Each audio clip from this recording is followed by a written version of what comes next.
Hi guys, my name's Seb Tudor, I'm the man on the Silver Mountain and welcome back. Now today I want to talk about perfectionism, mostly how to overcome it. But first off, I want to kind of start this off with a little story from me when I was a kid.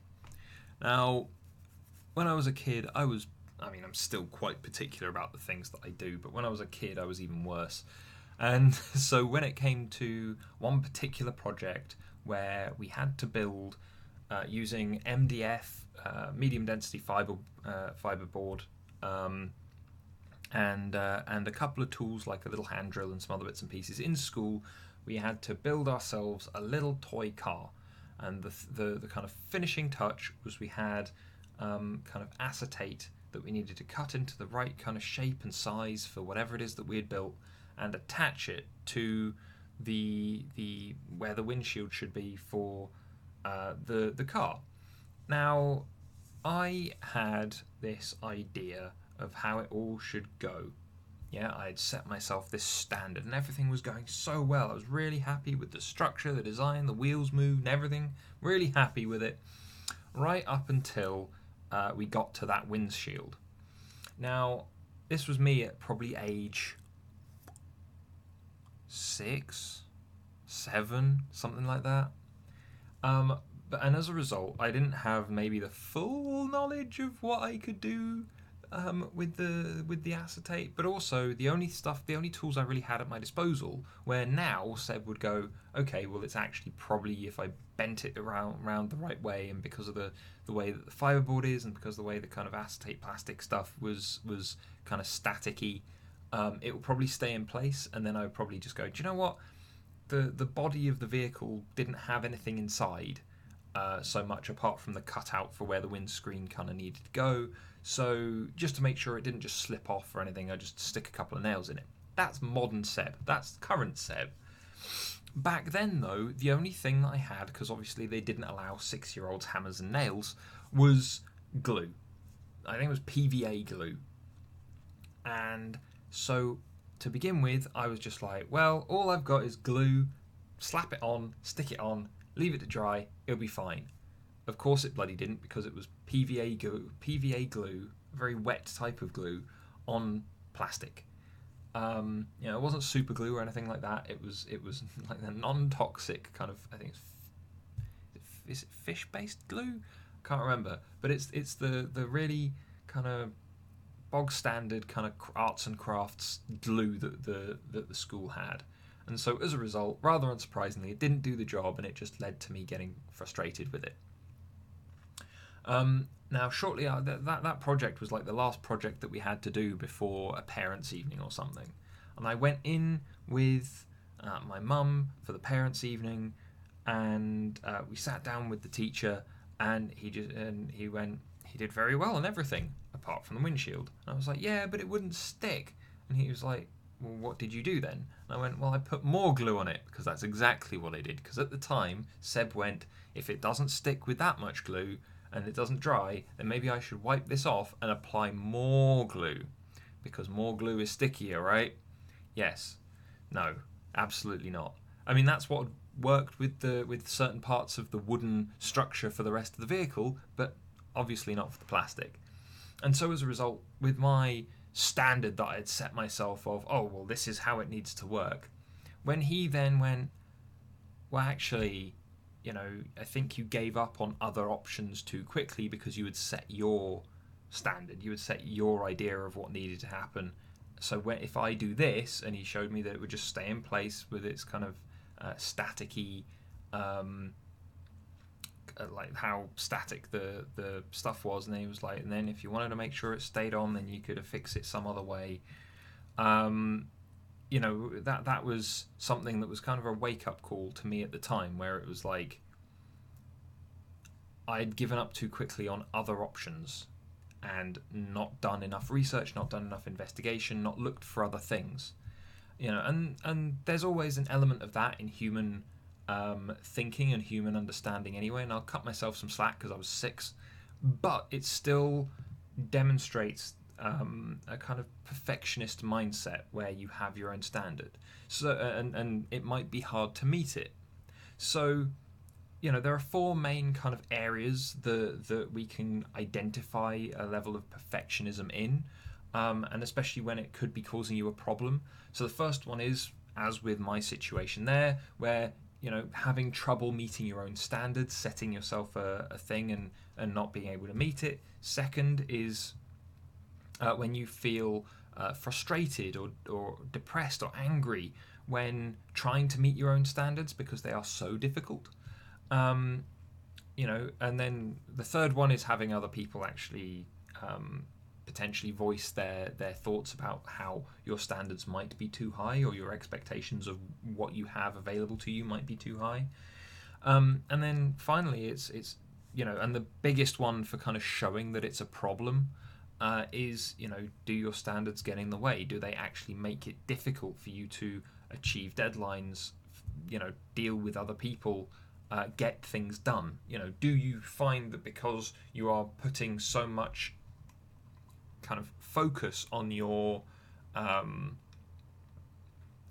those standards that you've developed, on those things, those ideas that you have, is it just very much a case of, right now I'm kind of getting stuck? Am I actually producing a worthwhile product at the end? In which case, how do we get past this? And the difficulty here is this is all in your head. Like, as with so many other things that we've talked about on the channel, most of it is inside you, and there's nothing that's external for you to handle and mess around with. So it takes practice. It takes time to get your head round to thinking in these new ways. But here is what I would suggest in regards to kind of doing bits and pieces that can help. Yeah. So the first thing, and the most major thing by a long shot, is trying to change your thinking on it. Because a lot of the time you're a perfectionist and you're thinking your way through stuff and you're nailing things down to this is how it must be, this is how it has to be, because you are not just feeling your way through a problem, you're thinking your way through it. You're visualizing it to the extent that you can see the moving parts and you know how they should fit together. And it's when reality chips in and you find that they don't fit together the way you thought they did that the problems start. So the first thing is, you're probably going to be very critical of yourself if you've not done the right thing, or if it doesn't fit together the way you've been thinking. And also, you're probably going to kind of talk yourself into a bit of a hole and kind of complain about yourself to yourself because you've not managed something, or because something isn't working the way you want it to. In which case, stuff like I've said before, no one's perfect. Repeat that as your mantra. Cut yourself some slack.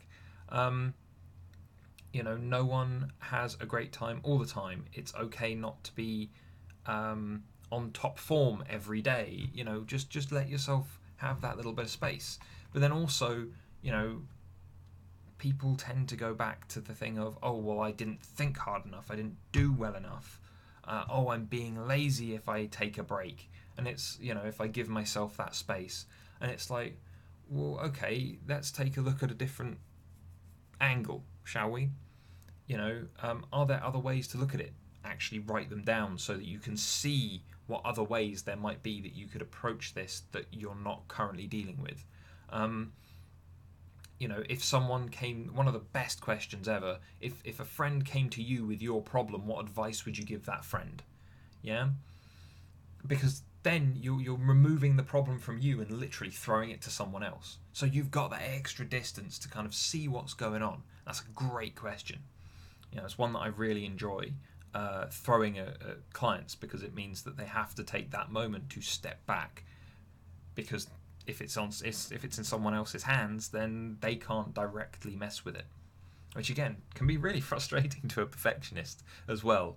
But if it allows them that moment to think, kind of take that step back and kind of analyze maybe a little more of what's going on, then it's helpful.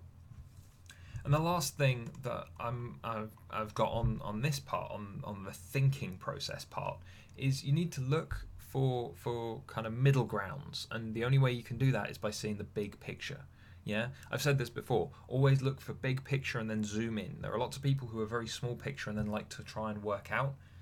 The problem is that if you don't see like the full jigsaw on the front of the box, then it can be really difficult at times to know which pieces go where. So having that big picture that then you can replicate or that you can work from, zoom in on and find all the specifics, that's going to be so much more useful. And so as a result, there are going to be areas where from the big picture you'll be able to see that there isn't enough time to do everything that you want, that there isn't enough in the way of resources to do everything that would sit with your standard. And so what's the thing that you're going to need to do? You're either compromising and so you get the result, or you get no result because you've tried to do too much in too many different ways that can't be catered for.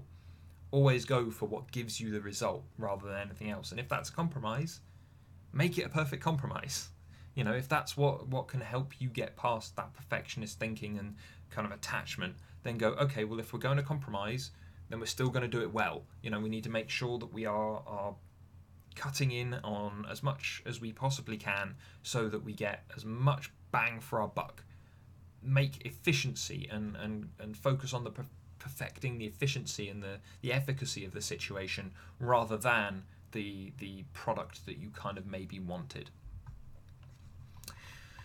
But now there are lots of things that that lots of people do that are just behaviors. Like they're things that they do out of habit because they kind of run into this fear of making mistakes or of not being good enough. And the thing to do would be to force yourself to relax. Because if you force yourself to relax and you see that again there's the something is not up to your standard, but it doesn't matter, then you'll be fine. Yeah, seeing that it doesn't really have that huge impact that you're so fearful of, it's almost desensitizing you to the issues. And I'm not saying go from being a perfectionist where everything is in its place and all the rest of it to a complete slob, but for instance, being willing to leave your desk in a messy state after you've finished working, and go and take a break before coming back. Allow it to sit as a mess for a while, mid-work. If you're sending a letter and stuff or an email that isn't particularly important, email to a friend, email to a close colleague or something like that, don't proofread it. That's one of the things that I'm surprised in some of my clients and some of the people that I've talked to, that where they will sit there and they will worry about the minutiae of their spelling and grammar and stuff when they are emailing someone who has emailed them back using emojis. It's like just cut yourself some slack. Just give yourself a break. You don't need to proofread it if it's that kind of relationship. If it's that kind of person, they probably wouldn't even notice that the spelling and grammar mistakes are there. Or maybe they would because they'd be so conspicuous because yours are always perfect. Who knows? But in which case you can just go, I'm trying something new. There's simple, easy, right? And it won't be the end of the world. And that's the thing that you kind of need to prove to yourself. And then the last thing that I would say in regards to this stuff is you need to reinforce that kind of relaxed behavior or the change in thinking. So actually look to reward yourself. Yeah? If you have found the perfect compromise and you have done a great job of getting the result, and even though it made you feel a bit, I kind of want it to be perfect, but I can't because it needs to be better, then fine. But give yourself a pat on the back for it. Go home and get yourself something nice to eat. Go out and do something that you wanted to do. Make it up to yourself, so that you start associating you doing the good job, facing fears, changing your thinking, shifting things so that you're actually approaching problems with the result in mind rather than your method or the result that you would like rather than the one that's needed. If you're able to get past all that and give yourself a reward, then you're going to be, there's going to be that little bit of association between the stuff that you're doing and the way that it's working, and then just the positive reward. And if you keep that up, maybe not an entire tub of ice cream or something every time you've done it, but just something to give yourself a little bit of a pat on the back. Then it's something that you can start feeling better about and help you to relax. Now, I didn't do that. In my particular instance, there have been times when I have been very perfectionist, and then I've had to go, no, has to be the result, and it doesn't have to be a perfect result. It just needs to get done. And that was me working through school. Yeah, and there were disappointments, there were things that were miserable, there was tough stuff that I was going through at times. And so by the time I got out into the world of work, I was like, I feel like that's where my D-type personality kind of built up and formed, where I became very results focused, very focused on the task, the thing that needs doing. Let's fix it, and it doesn't matter how it's fixed. It doesn't necessarily matter if it's fixed perfectly, as long as it's fixed. Let's get it done. That's the kind of stuff that goes on in my head now, and that's one of the reasons why, I understand that I want to do better, for instance, with videos for you guys, with better editing and more skillful editing, and shinier equipment to use so that the sound quality is better, or the video is better, or whatever. But it's in my head, it's a case of going, yes, but I need the result first, and then I can build up. And that's what I've been doing. Comparing videos now to when I first started, there's quite a leap, I feel, and I need to start showing that off more and reflecting that more in some of the other stuff I've been doing. But again, how many of you guys out there are perfectionists? How many of you guys actually find yourself running into problems because you have that standard that you want to chase? I'd be interested to know how many of you are actually out there where you're going, yes, I'm a perfectionist and I'm holding on to it and I don't want to let go. And are there any things that you have done or you have found that I've not just talked about that maybe you've used to get past stuff? As said, with me, I didn't do the rewarding myself part so much. I just started kind of forcing my way through it, like brute forcing my way through my own behaviors and my own thinking process, until I found something that was very focused on just getting the result, winning at the task. Doesn't matter how much of a win, as long as it's a win. So, I'd be interested to know to what degree you guys have found, or other methods of dealing with it, other methods of managing with it, and coping with it. But anyway, guys, otherwise, I hope you found this interesting. I hope you found it useful for all those people who have maybe been struggling with perfectionism. And otherwise, thank you very much for watching, and I will see you in the video later. Take care. Thank you very much for watching, guys. If you enjoyed this video or found it interesting, then please drop us a like, share this video, and subscribe for more. And I'll see you in the video later. Take care.